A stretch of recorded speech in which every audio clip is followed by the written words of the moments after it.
So this week saw the release of Microsoft's newest console, the Xbox One X, and oh boy, what a console it is. If you haven't seen it, highly recommend you check out our unboxing video that we did this week. Kind of went to town on that guy. It was pretty cool. Almost lost a console, but it's all good. Favorite unboxing video so far, for sure. For sure. So, for those that don't know, what is the Xbox One X? It is the latest in the Xbox One family. It is a premium console. So this is not like a new console generation where you're supposed to throw away your old console and get the new one. This is an upgraded device that is in the same family. It plays all the same Xbox One games, uses all the same accessories, but it's really designed for those people that want that higher level experience, that premium experience. I kind of liken it to the Elite controller that they put out last year. Great controller, very expensive, very premium. It's not for everyone. It's not to replace the regular controller, but for those that want that premium experience and want to pay for that, it's available for you. And this is the same deal. Right, and we were saying it's almost like likens to a PC gamer who wants to double his RAM or buy a 1080i video card, right? You're improving your hardware of what you have currently. It's not like that is going to play anything different than what you already have in your library. It's just going to make it that much crisper. Right. So the X has a faster CPU, slightly faster CPU. It has a much faster graphics card built in, and more RAM. So yeah, overall it's going to play the same games, but it just is going to play them better. Way better. The console itself is small. I mean, it's basically the same size as the Xbox One S, significantly smaller than the original Xbox One. Yes. Has the power supply inside the box? So yes, which you've done. Yeah, there's no brick. It is, but it's heavy. I saw this in other reviews as well, and it's solid. Like, it's a solid piece of kit, and when you consider what they've really squeezed into here, I mean, it technically speaking, it's a fantastic device. Yeah. For the amount of power, and by power I mean performance, that they've put into such a small box that stays cool, runs quiet. It's a marvel of engineering. They really have done such an awesome job. I watched Albert Pinello from the Xbox team, one of the marketing guys from the Xbox team, was on IGN's podcast talking about this, and he said basically, the hardware team with this wanted to sort of show off a little bit and show what they could do, and they really have. Yeah. To produce this much console in such a small package, it's fantastic. It's funny you mentioned quiet, right? Because towards the, I've had my Xbox One for a while, and it's gotten sometimes to a point where, if it's been on all day, I go to boot up a new game, that fan kicks in, and sometimes I feel like it's like a jet engine fan. We are now cruising at 10,000 feet with your Xbox. Right, but the Xbox One X, on the other hand, super quiet. Yeah, I found my original Xbox would get noisy with the fan occasionally. The X, I'm going to say it's pretty much the same as the S, which I also have. Both of them are quiet, although the S... What? Keep going. I like my gaming consoles, what can I say? I'm a big Xbox fan. So yeah, but it's very, very quiet.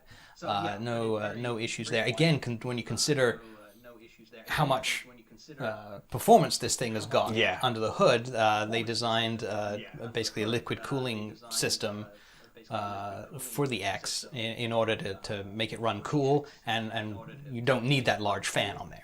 So again, just the awesome engineering they've put into this thing to make it work, and it shows. It's great. Yeah. Fantastic. So we love the hardware, and that's all fancy pants. What about games? Well, the games we went through and we tried a few of them.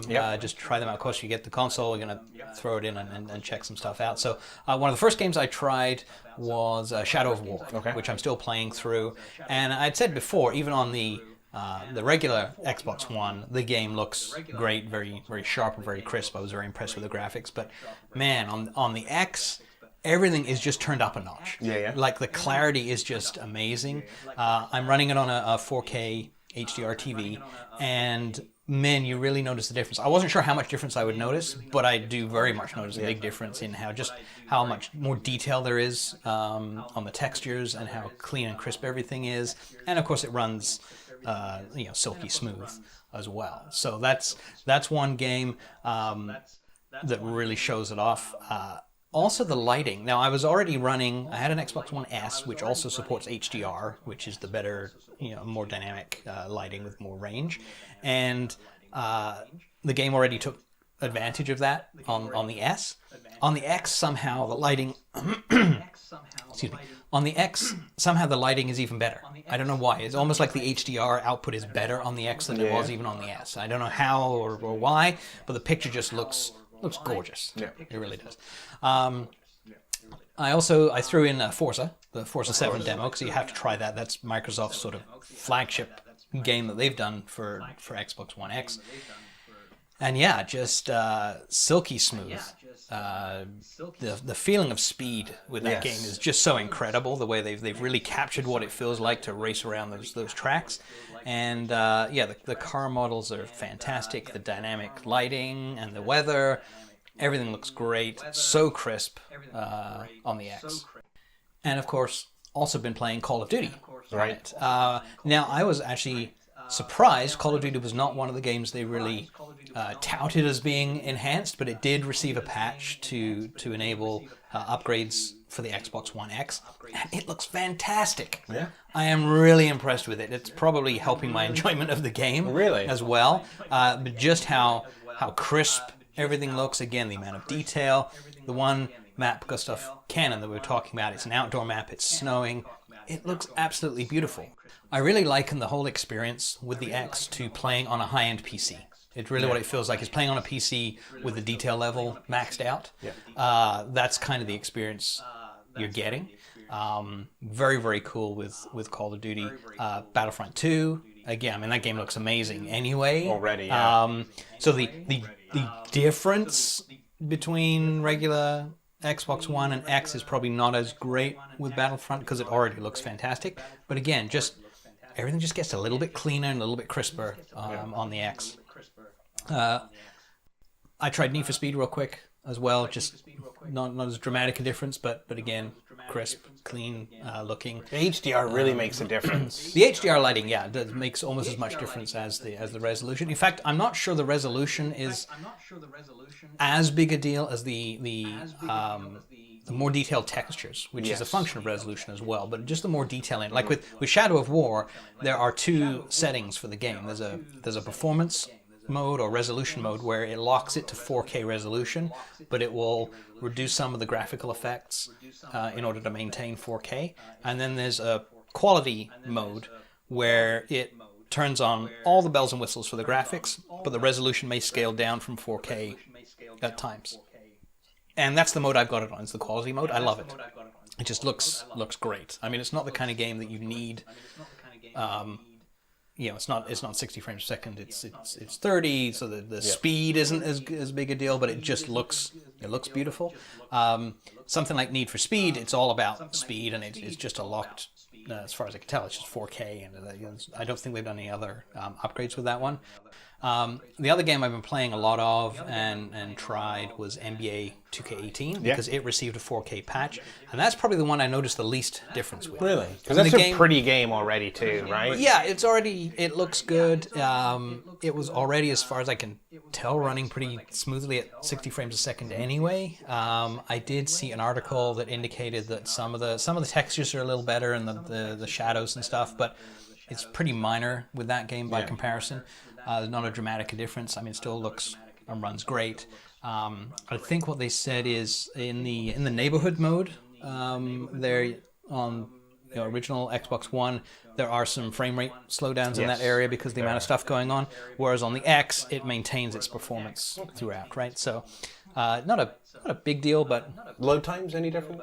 Yes, sorry, that's the other big thing. And NBA 2K is probably the one I noticed the most with the load times. Oh, nice. Okay. Some of the some of the load times are like less than half of what they were. Oh, that'd be nice. It can take a while to load between screens and load the game, right? Yeah, loading into an NBA game, which would normally take a good minute. At least. You can watch the pre-game and stuff, but I'm finding now it's got to be 15 or 20 seconds. Oh wow, noticeably different. Yeah, it's a big Normally I start the game and you go have a drink or check Twitter on your phone or whatever while you wait for it to load.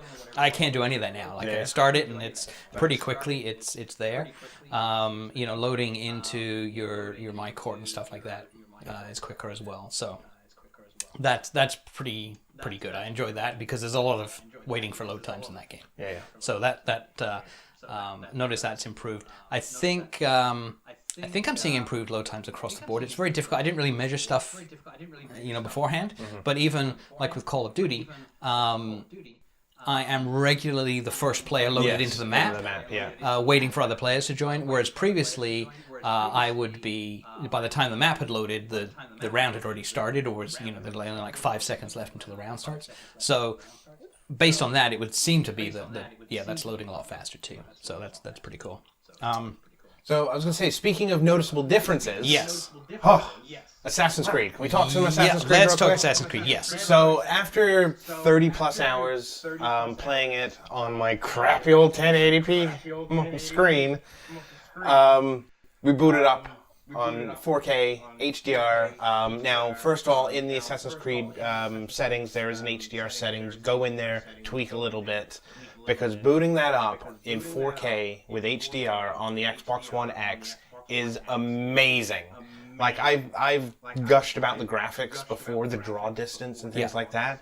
But oh my god, dude, seriously, the One X patch is phenomenal. Talking about those detailed textures, right? It is noticeable right off the bat. And because you're outside, for 99% of the game, that sun, the sunset, the sunrise, the lens flare, is just so noticeable. It is gorgeous. And like I said, with the draw distances, I thought it was great when I was playing it, and then we booted up in 4K HDR, and the draw distance is even more detailed. You can make out better details from a distance. A distance, it was so noticeable. We said that Forza 7 is Microsoft's flagship for the Xbox One X. Well, for third-party games, Assassin's Creed Origins is your flagship for third-party games on the Xbox One X. You have got to check this out. If you've got your Xbox One X, you got a 4K TV that does HDR, get Assassin's Creed to show it off because it is phenomenal. I cannot say enough about it. Instantly noticed a difference. Instantly. Yeah, it's probably the most impressive game that we've tried on the console. I think so. Yet it is the one that shows off the best what the X is capable of. By far the best looking game. I haven't actually started playing it yet because I'm sort of waiting till I finish Shadow of War because they're kind of similar type games. I want to get that one finished before I play Assassin's Creed. But yeah, we booted it up just to walk through the first few areas just to look at it. It's just stunning. Yeah, it will melt your eyeballs. It will. It's so fantastic. Yeah. Agreed. So certainly the Xbox One X is a premium console. It's not cheap by any means. Should you run out and buy one?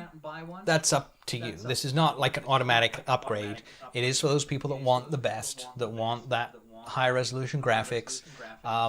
I question how good it is for someone without a 4K TV. I mean, on a 1080p, you do get the improved load times. You do get the better textures. Everything's just downscaled to 1080p, so stuff will still look better, but it won't really show it off. It's an upgrade. It's a pricey upgrade. Yeah. It's similar, like you said earlier, to upgrading your PC, right? Is this something you would want to invest in? Now, when you look at what this box can do for the price, it's a steal. I mean, it's half the price of a gaming PC, building your own gaming PC to do sort of similar performance. It's a really great package for that. Whether it's worth that upgrade price for you, you'd have to sort of decide that yourself. Yeah, and it's funny you say that because I did spend about twice as much as that on my gaming rig that I put together a year and a half ago or something like that. Yeah. So I built my own PC, and yeah, I mean I spent twice as much as that than I would have done an Xbox One X. So I think if you have a 4K TV that does HDR and you're a gamer, you're insane not to have one, because why do you have a 4K TV if you don't have something to show it off, in my opinion. And as well, it's the only box out there, the only console out there that will do the Ultra HD Blu-rays, right? Right. Well, the S will do that. Well, the S will do that. Yeah. But those are your only options for that. So if you've got a 4K TV, an Xbox One, even an S certainly makes a lot of sense that way. Not to take anything away from the PlayStation 4, the PS4 Pro is an awesome box as well. But the X is, it is noticeably more powerful and a beefier box. It is the most powerful console that's available, and if that's something that appeals to you, like it does to me, then it's an awesome box to get and highly recommend it.